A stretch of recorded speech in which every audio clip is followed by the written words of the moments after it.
My name is Rob Davidson. I'm Executive Director of the Committee to Protect Healthcare. I'm also an emergency physician in West Michigan. As the Executive Director for the Committee to Protect Healthcare, I'm proud to announce our endorsement of Jocelyn Benson for Governor of Michigan. And as a physician and Michigander, I look forward to her leading our state. Last month, the committee's statewide membership had a virtual conversation with Secretary Benson, where she laid out her vision for Michigan's healthcare future and answered questions from physicians across Michigan. Her dedication to making healthcare more affordable and accessible were evident from our conversation. It's also been evident from her agenda to lower healthcare costs. She's the only candidate for governor who has put forth such an agenda, and it's a good one.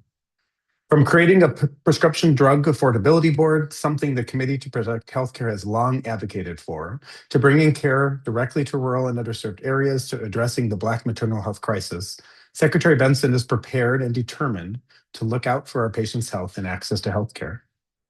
Beyond the policy issues, what really struck me during the committee's conversation with Secretary Benson was her desire to hear from physicians about what our patients need.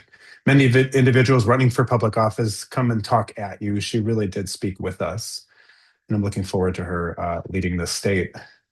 As Republicans in Congress and the Trump administration continue to rip healthcare away from Michigan families, we need a leader in Lansing who will fight back. As governor, we're confident that Jocelyn Benson will do that. She knows that the healthcare status quo is broken, but Republicans in Washington are only making it worse. Jocelyn Benson will work not just to defend the status quo, but to make it better. She won't just defend against federal cuts to healthcare. She'll take proactive action to improve care in our state. She'll put patients ahead of politics. That's really our mantra at the Committee to Protect Healthcare, and that's why we're proud to endorse her. For more, I'd like to turn it over to my colleague, Dr. Snyder. Thank you. My name is Dr. Lauren Snyder, and I am a family medicine physician from West Michigan, working in West Michigan and part of the Committee to Protect Healthcare. And as a family physician, I am grateful to see Jocelyn Benson already devoting her attention to some of the lesser recognized but critical problems in healthcare. We all know that lack of insurance is a problem, but even patients who have insurance struggle to get the care they need, even when doctors like me have explicitly prescribed it. I can't tell you how many hours I've spent on the phone with insurance companies, begging them to cover the treatments I know will benefit my patients. Hours and hours that could and should be spent seeing patients are spent haggling with companies that pay hundreds, even thousands of dollars per month to cover their care. But Jocelyn Benson has a plan for that. And as part of her healthcare affordability agenda, she'll crack down on insurance companies who deny care that's prescribed by doctors like us. That means patients can actually get what they need to be healthy. And that means doctors like us can spend our time treating patients, not just in treating insurance companies.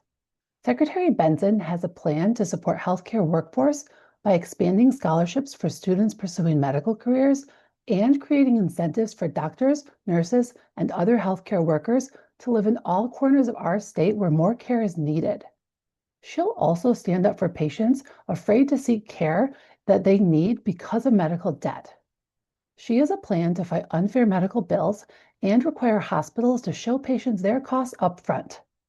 While Republicans in Washington continue to axe care with no plan to replace it, it's refreshing to see a leader who has plans not just to protect care, but expand it.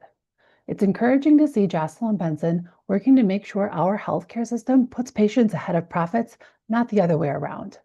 Now, I'd like to introduce Dr. Bhatti to speak. Thank you, Dr. Snyder, and good afternoon, everyone. My name is Farhan Bhatti, and I am the CEO of a FQHC, Federally Qualified Health Center in Lansing, Michigan, called Carefree Medical. And I'm also the state lead for the Committee to Protect Healthcare in Michigan.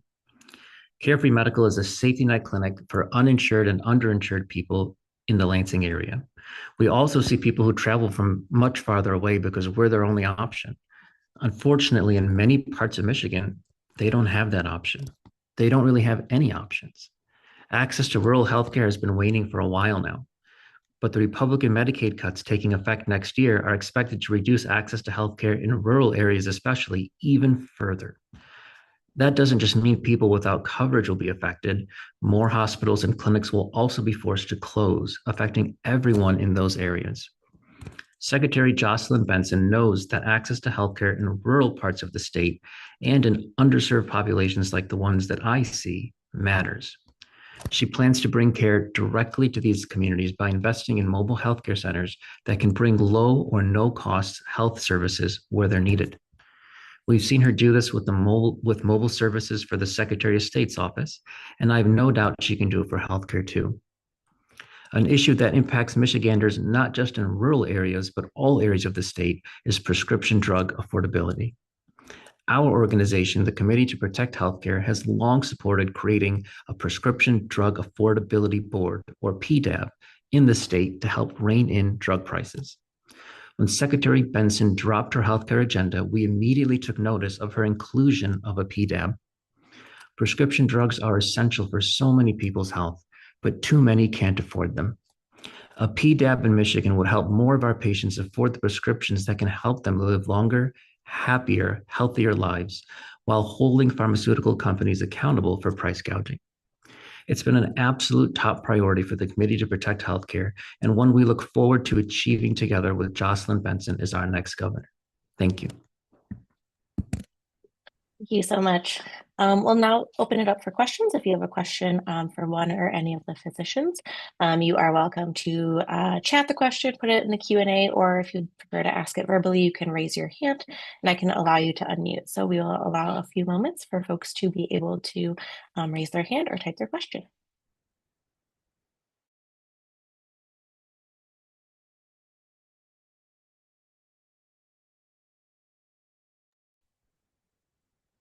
Russ, you should be able to talk now. Hey folks, thanks for doing this. Russ McNamara with Detroit Public Radio. I'm just wondering, we're in the waning stages of the Governor Whitmer administration. Is there something that could be done right now to kind of start the process for things that you would like to see come out of the state legislature and eventually be signed into law by the governor, the next governor, whoever that is? I mean, I can take this. I think with the divided legislature, Senate and House, I think that's always a challenge. Whether there are some administrative actions they can take without legislation, I think again is a challenge because the biggest thing is access and cost, and with these Medicaid cuts coming down the pike, after the midterms into next year, it's really going to take kind of like structural changes. I mean, they did get a budget together that put a lot more money into coverage of Medicaid, and it's going to stem some of those cuts, and we definitely appreciate that. So yeah, I guess that's the most I can speak to that. I don't know if either of the other two docs on here has a particular take on things they think might be able to happen, sort of with just at the administrative level rather than looking legislatively.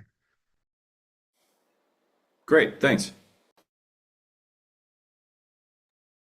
Thank you, Russ.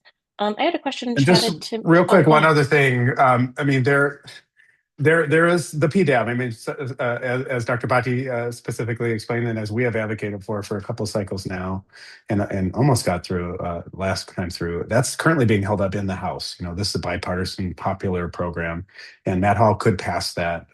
It's through the Senate. This could be signed into law before the end of this year, and we know that the Republican House and Speaker Hall have made it, I guess, part of their project to deny lower costs for drugs to people in Michigan. Thank you. I had a question chatted to me. I put in the chat box for you all to see. What comes with a committee endorsement? Is there any financial support involved? Rob, do you want to take that one? Yeah, I could take that one. In the past, can't speak to specifically what could happen this cycle. In the past, our endorsement has brought general organizing and education work. Certainly paid political programming has happened in the past with endorsements. We're seeing a lot more interest in organizing and donating for medical professionals than we ever have before. So suffice it to say, we will play a significant role in this election. And, as these things roll out, we'll keep you all posted when we are when and where we are and how we are investing in what goes down in November. Thank you. Another question chatted to me. Congressman John James, who is also running for governor, voted for HR1, which will make cuts to Medicaid, and didn't support a vote to extend ACA tax credits. What do you think his approach toward healthcare would mean if he were governor of Michigan?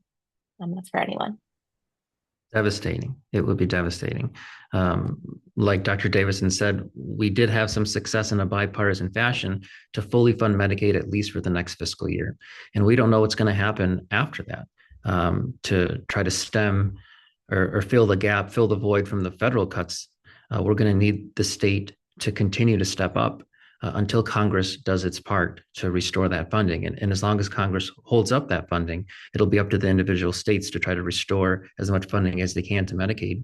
And if passed as prologue, it's very unlikely that Congressman James, as governor, would do anything differently as far as helping fully fund Medicaid or helping do anything to increase access to the people that I serve and to the people that all of us serve.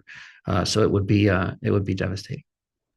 Yeah, and I'd like to echo what Dr. Bethy said about it being really just something that I don't want to think about it happening on such a mass scale, but I'm uh, starting to see it already on individual level where I've had patients whose um, Medicaid didn't automatically renew like it had in previous years due to other policy changes. And so I had them show up in my office thinking that they had Medicaid because they still qualified. They still had the same income level. They still had all the same qualifications, and they should have been eligible. They were eligible for Medicaid. They should have had it. They'd taken time off of their job.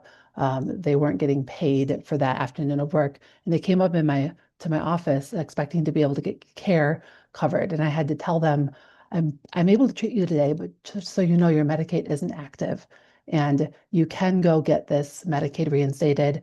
We will be able to retroactively bill you, but in the moment, there will be a bill for this. And so they had to make that decision. Do I get my medical care today? Or do I risk this bill? I've already lost wages. And this is just not occasional, it's happening quite a bit, but these are individual patients, and it's going to be more of a devastating across the board situation if Congressman James were to become governor.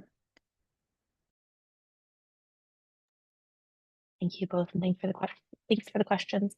I am not seeing any other questions, so we'll go ahead and wrap up today's call. We have been recording it, so if you'd like a copy of the recording, please send me a chat right now or shoot me an email where you RSVP'd, and I can get you a copy of the recording shortly. But I would like to thank our speakers, Dr. Snyder, Dr. Bhatti, and Dr. Davidson, and thank you everyone who attended today. We appreciate your time, and physicians, we appreciate your advocacy. Thank you. Have a good day.